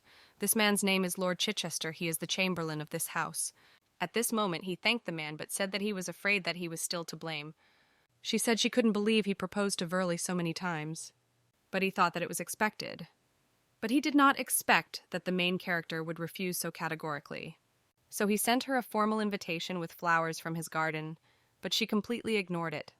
Chichester asked who it was this time. Then he named the main character. She told him that she works for Wilder. Chichester got angry and said that he would never let her go. And he also called Wilder an ungrateful old man. He said that Wilder was always very rude to his lordship, even knowing that he was only a commoner. But Thoros told Chichester that he knew perfectly well that this was not so. He asked to hate him, but Chech said that he would teach him a lesson one day. The Duke said that he was sure that the main character had given up her own will. Chichester told the Duke that then there must be a girl who had not looked at his face. He said that there was no one who would answer his proposal. He said that one day he would see how handsome he was. But at that moment the Duke translated the man and said that sometimes he talks to him as if he were a child. Chichester asked if that was true. He said it was probably because he had known him since the cradle. But the Duke told the man that his love for him had blinded him. At this point, Chichester asked who this woman was. The Duke said she was from the north. Chichester asked if she was from Tosa. He asked what if she was here temporarily and then went to the capital. But Chichester looked at the Duke and realized that his face seemed to be saying whether this was a problem. Chichester told Stas that he was afraid he had to speak out against their plans regarding the main character. He asked Herc if he had forgotten. He said that it hadn't even been 2 months since Tails had betrayed him and left him. But the Duke told the man to watch his language. Chiche tried to object and said that it was so. He said that after all those years the Duke had raised this simple servant into a knight. The Duke's legs interrupted the man and said that Tails said that buying a house in the capital was his long-standing dream. But Chichester asked how many people wanted it. He said that the Duke had trained many, and not all had gone to the capital. But Thoros told the man not to speak ill of those who were once completely devoted to him. Chichester told the Duke that he was simply being too generous. He said that he was a commoner from the north who definitely wanted to move to the capital. He told the Duke that he knew how it would end, and the main character would be no exception. The Duke said that the main character did not seem so ambitious. He said that she also had 2 children and asked if she would take risks in her situation. But Chichester said that when people have money in their pockets, their thoughts often change. He asked the Duke why he wanted to take her so badly. GK explained that the girl has an incredible talent for recognizing magic crystals. The Duke also wanted to say something, but he just smiled and said nothing. Chech asked the Duke why he had gone silent, but he said that it was nothing like that. He said that he thought he should go and try to convince her again. Cheche asked how and what he was going to say. The Duke explained that he had a plan. He said that such talent should not be wasted. After some time, the Duke came to the store. He thought that this time he had to convince the main character. He understood that people who could recognize magic crystals were also very much needed. The Duke understood that if word got out that there was a man in the city who understood them, then knights would gather here who wanted to get a magic sword. This opportunity must be used. At that moment, the coat of arms agreed to go to the store, and the main character greeted him as an ordinary customer. The Duke took off his hood and told the main character that they had not seen each other for a long time. Karina bowed her head and greeted Thoros properly and said that Wilder would be there after dinner. She didn't understand why he had come. She wanted to see him as little as possible. But the Duke said that he was not here today for Wilder. Karina asked if he was just checking out the area. The Duke replied that it was true that he was developing Thoros. The main character asked, that is, he often goes out for inspection. The Duke said that it is so if you compare it to other cities. Karina said that is probably why it is also a good place to live. She said that it was all thanks to the Duke's efforts. The Duke smiled and thanked the girl for her assessment. There was an awkward silence after that. The main character didn't know what to say and didn't understand why the Duke didn't leave. At that moment, the Duke told the main character that he would like to receive an answer to the invitation he had sent earlier. But Karina asked in surprise, what invitation? The Duke explained that he was talking about what was delivered here along with the flowers. The main character did not understand that there was an invitation in those flowers. She realized that it turns out she ignored the Duke's invitation. The Duke said that he sincerely hopes that the main character decides to stay in Tosa. He said that you valued her abilities highly and therefore asked her to serve him. But Thoros said that the main character was not satisfied with arrogantly rejecting his verbal offer. He asked for a letter, which she also decided to ignore. He said he wouldn't tolerate it. Karina tried to say that everything was not so. The Duke asked if those who looked down on him should not be punished. At this point, the main character asked the Duke to explain everything. She said that the shop was a real mess that day, and she didn't even see that he sent the invitation. The Duke asked if this was true. The main character said that it was the pure truth.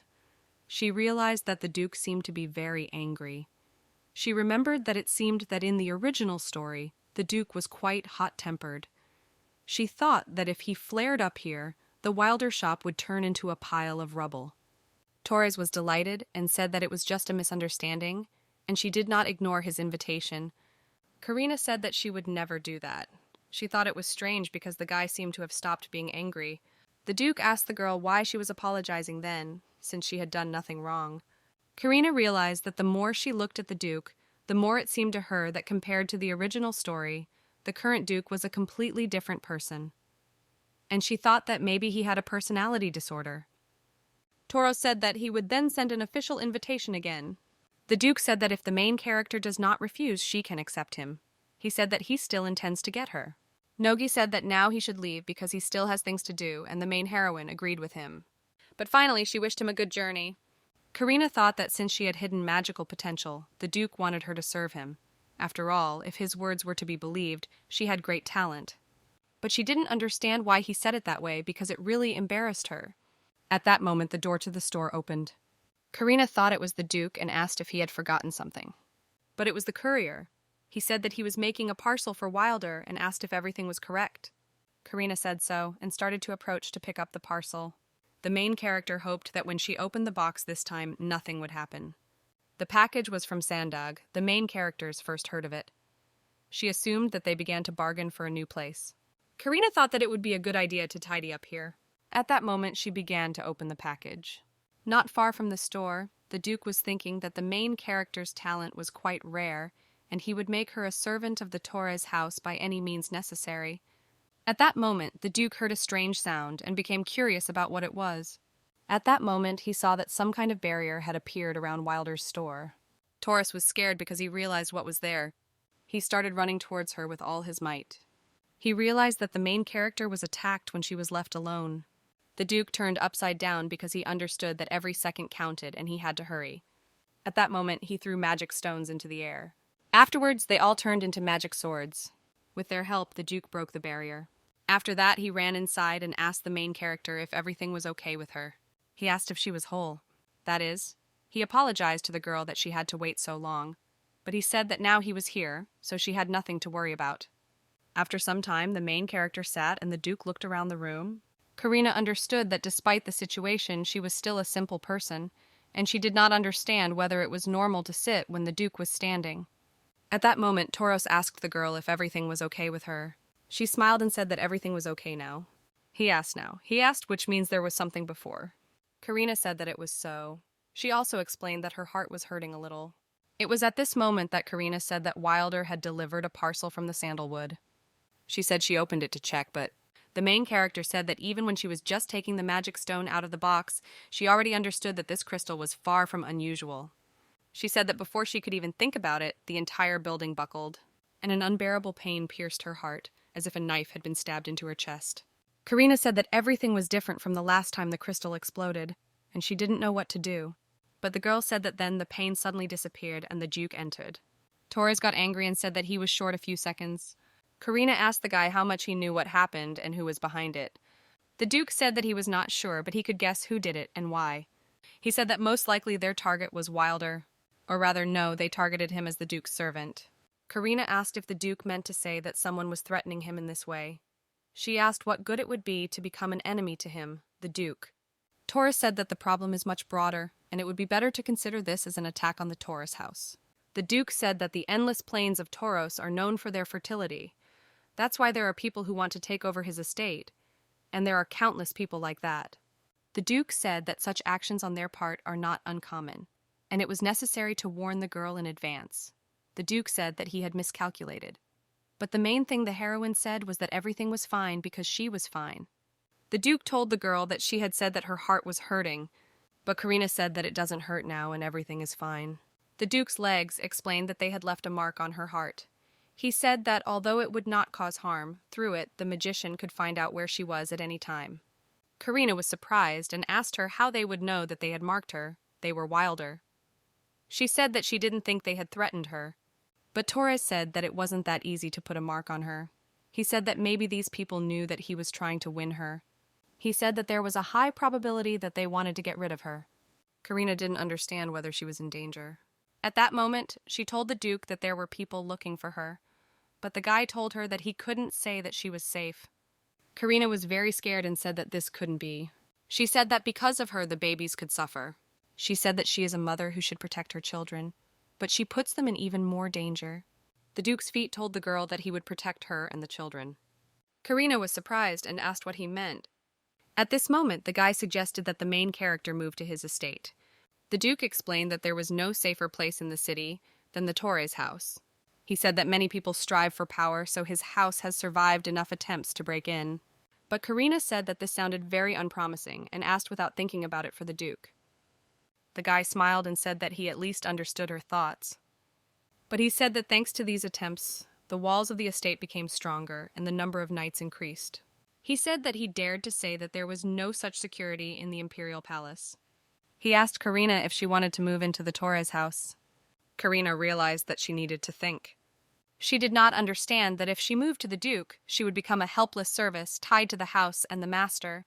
She thought that if Roland grew up in the Duke's estate, he would notice that the boy was talented and had the potential to become an archmage, and he will try by all means to get Roland. On the other hand, if they stay to live in the hotel, then the main thing the heroine did not know was whether they would be able to feel free and happy. She did not know whether her kids would be comfortable. After all, she's not sure that she can protect them from everything. Karina didn't understand what if they were really attacked. They were extremely vulnerable in the hotel. Karina agreed. I said that she was ready for this. But she asked Jacek if she could ask him something. He asked about what? Karina asked the Duke not to ask her children to serve him. Torres asked again about offering to serve children. At that moment he laughed. He said that I had noticed before that the girl's ideas were not at all unusual. She became embarrassed and asked why he was laughing. The Duke said that her children were still too young. He said that he likes talent, but he doesn't recruit such young children yet. The Duke told the main character that all this time he had a feeling of Bhutan and was avoiding him. He asked if this was the reason. The main character remained silent but awkwardly looked away. The Duke said he was actually joking, but he asked if he had hit the nail on the head. Karina realized that fortunately the Duke did not realize that Roland was capable of becoming an archmage. Torres said he was in no hurry to win people over to his side.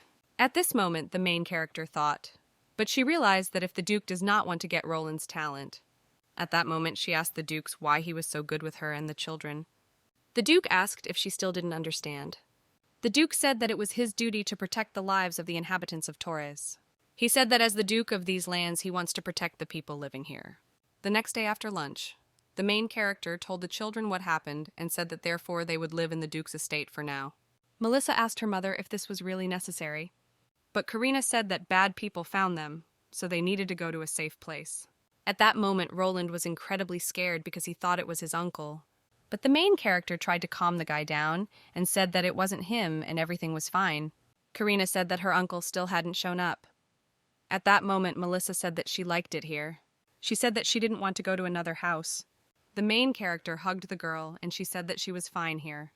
But the main thing is that the heroine explained that they were in a safe place here and there was nothing to be afraid of. At this moment, Tor told the children that there were many different delicacies in his estate and that the cook was an excellent cook. He bent over the children and said that they would have whatever they wanted so they could agree. At this point, Melissa told Duke that he had to be polite when asking for something. Well, at that moment, the main character shut the girl's mouth and told her to think about what she was saying. Roland objected and said that the main character herself taught them that you need to be polite when you ask for something. At that moment, Torres told Karina that the children were very similar to her. At that moment, the main character turned to the guy, his lordship. Melissa heard this and realized that he was a duke. She said that it meant there was a princess there too. Melissa walked up to him and asked if he was there or not. The duke said that there is a very beautiful princess. Melissa was very happy and asked if he was telling the truth. The duke confirmed it. He said that this was the princess of the south and she would be very glad to meet her. Melissa was very happy and said that then she really wanted to go. Karina thought that this girl was the duke's daughter, that is, he had a wife. The main character realized that all this time the duke had been helping her as a father raising a child. But at that moment, Karina wondered why she was upset and thought that she needed to come to her senses. At that moment, the main character asked Roland what he thought about it. She said that if he didn't want to, they wouldn't go. But Roland smiled and said that he liked the place where they could live in safety. Torres asked if they all agreed. The Duke told them to take their suitcases and go outside because he had ordered a carriage to be brought up. A luxurious carriage was waiting for them on the street. The Duke said that this was a bit too much. The heroine told him that at least the children liked her. Roland and Melissa were very happy to be in Karika because it was their first time riding in one. Karina said it was better not to touch the window frame. Roland was surprised and asked why. Karina explained that there was simply a lot of dust here. The Duke turned to the main character and said that she had a passionate look. Karina explained that she used to work as a maid. That's what I asked her earlier. The main character explained that it was before the wedding. The main characters realized that she had to watch her words. It was very easy for her to talk to the Duke, so she lost control. At that moment, Melissa told the main character to look because a princess lived there. Karina looked out the window and couldn't understand if this was really the Duke's estate. She thought that this was not a house but a whole palace. Afterwards they stopped and the main characters came out. She realized that they had really arrived. She also had the feeling that she was entering a tiger's den. At this moment, Roland turned to the main character and she asked what happened. The children were scared of the little puppy and told him to go away. There was an incident when Uncle ordered Roland to kill a dog using a spell he had learned. The main character ran up to the company and asked if he was okay. She asked if he was in any pain. The Duke picked up the puppy and said that it seemed the children were scared of him. The main character realized that Roland must have remembered how Renka trained him, forcing him to kill puppies. Karina thought that his childhood traumas were at least a little healed. Karina told the guy not to worry because it was not the same puppy, and she said that he had a small dot on his head. But Roland said that the puppy was still scary. At this moment, the Duke asked the main character if children were afraid of cats. Karina didn't understand why he suddenly asked about it. She said that they liked cats because they had a kitten living with them. Roland said he wanted to see the cats. The Duke told the children that if they went inside, there would be a lot of cats. He told them to go in first. The Duke thought that the children had just been crying and now their eyes were shining. He thought that they really did look like their mother. He thought that the children were quite cute. At that moment, Tor asked himself who was cute. These thoughts even made him feel embarrassed. He didn't understand what he was thinking about. When the children entered, they saw that a snow-white cat was sitting on the statue. The Duke didn't understand why she was sitting there. He told Melissa that the cat's name was Daisy. Afterwards, they walked around the room and the Duke named all the cats. Karina realized that there really were a lot of cats. But the main heroine still couldn't understand whether this was the house of cats or the Duke. A little later, the Duke brought the main character to the house. He said that now she can live here. Karina realized that as she thought, they would not be accommodated in the master's house. The Duke told them to come in. At that moment, the main character entered the house and was very surprised. She asked the Duke why he was giving them such a good place. She said that they hardly deserved it. But Torres said he was sorry he couldn't prepare anything better. Karina was surprised and told her that it was not necessary because they were not worthy of even that. At that moment, he told his mother that he really liked it here. Melissa said that it was very beautiful here and everything was sparkling. At this moment, Toro told the main protagonist that he wanted to show her something. He brought her into a room where there was a huge number of magical objects. The main character saw the monster's horns and thought that this was probably a very valuable thing. Then she noticed the mermaid scales. It is a forbidden magical ingredient that is very difficult to obtain. Torres said that his cousin originally studied magic in this room. It may be dangerous here, so it is better for children not to go here. At this point, the main character asked the children if they had heard it. The children said yes and agreed. At that moment, Karina wondered if she would be able to treat Roland and Melissa like ordinary children while they were with the Duke. The main character thought that the Duke had not yet noticed the magical talent of the children. She asked him why in this place. The Duke asked if she really didn't understand. He said that he prepared all this just for her. The Duke asked how she liked his gift. At this moment, Karina became very embarrassed and asked again. He explained that he believed that the main character would become a great magician. He said that she could choose any objects that she saw here.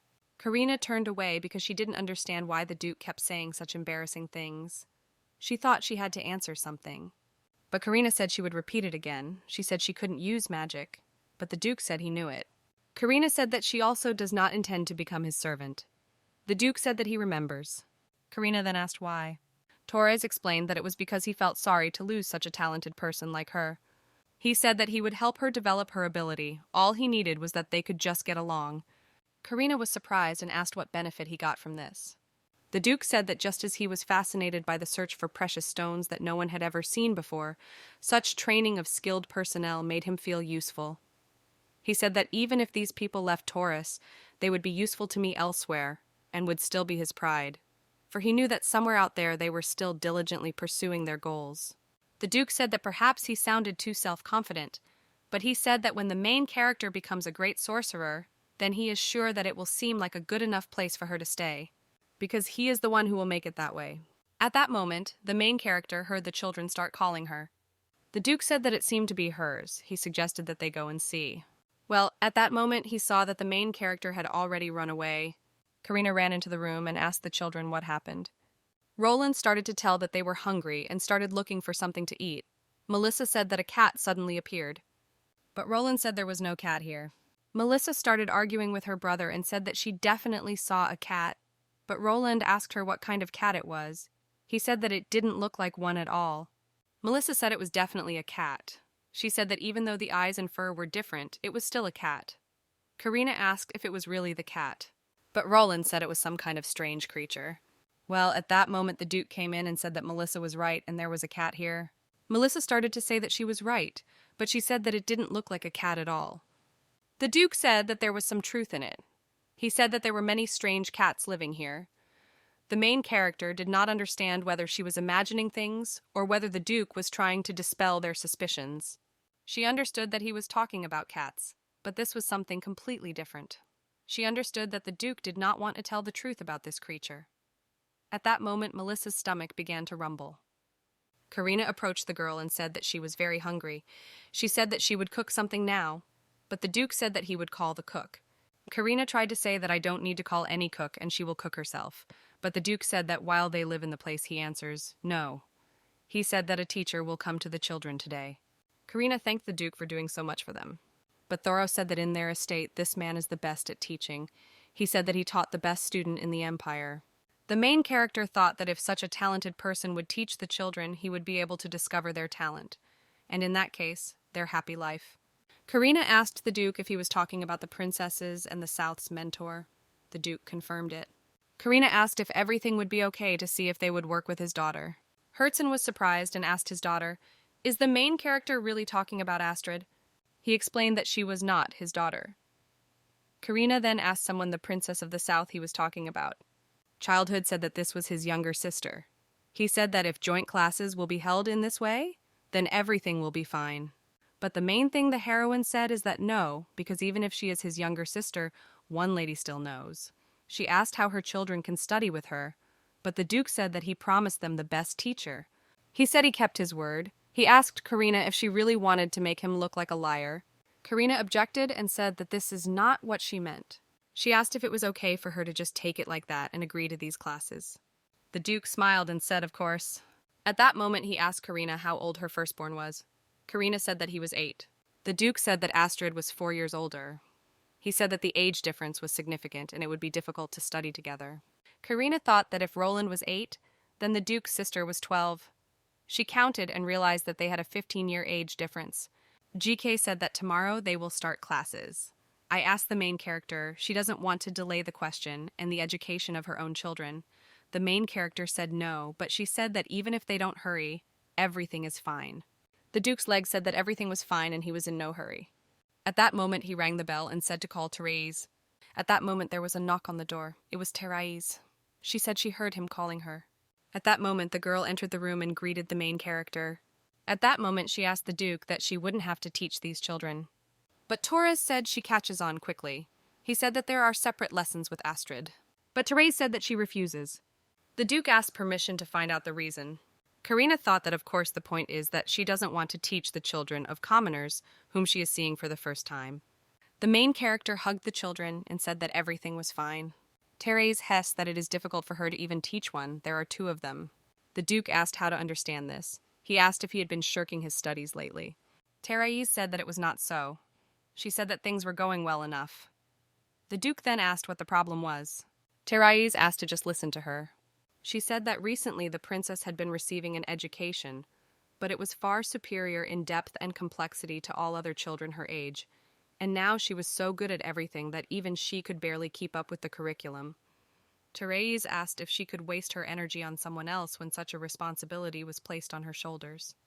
She said that in such a situation, when there were 3 children, 3 different people had to be involved in the education. Therese said that moreover, she had never taught small children. She said that preparing a lesson would take more time. She said that in Ufa, if she takes care of these 2, it will affect the princess's education. The Duke said he understood. He said he really shouldn't harm Astrid's education. The Duke said that the girl was giving her life to teach others, so she knew better and she could go. After that, she left. The Duke said he was sorry. He said she was going to find another teacher as quickly as possible. Karina told him not to rush because it wasn't urgent. Karina told GSG that it seems his younger sister is doing great in her studies. The Duke said that she was a good student and a good younger sister.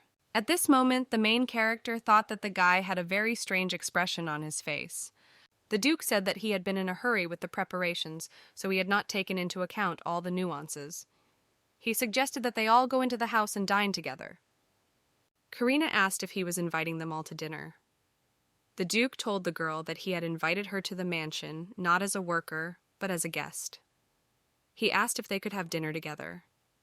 The Duke told Karina that she shouldn't think that she would exchange him for this. He said that they were not having an official banquet, but an ordinary, one might say, family dinner. Later at the table, the Duke said that he had not dined with anyone for a long time. Karina asked what about his sister, but the Duke said she didn't like him. Karina was surprised and thought they had a bad relationship. Karina looked at the children and thought that it would be better for everyone to get together. At this point, the Duke said that the children knew the rules of table manners well. He said that they were behaving in a polite and calm manner. He said that the main character brought them up excellently. Karina thanked him. She remembered that she herself said that her husband had died. Karina told the Duke that their father raised them well. The Duke asked if he was an aristocrat, but the main thing the heroine said was that he was not. At this point, the Duke apologized if he had upset the main character. He said that her children seemed to him to be the education of their peers. Karina didn't understand whether he really doubted the stories she had made up for him. The main character said that her husband was a merchant. The Duke said that if that was the case, they must have some fortune left, but then he asked what made them look for a new home. At this moment, Melissa told the Duke that their uncle was very bad. Roland added that their uncle took all their money and abandoned them.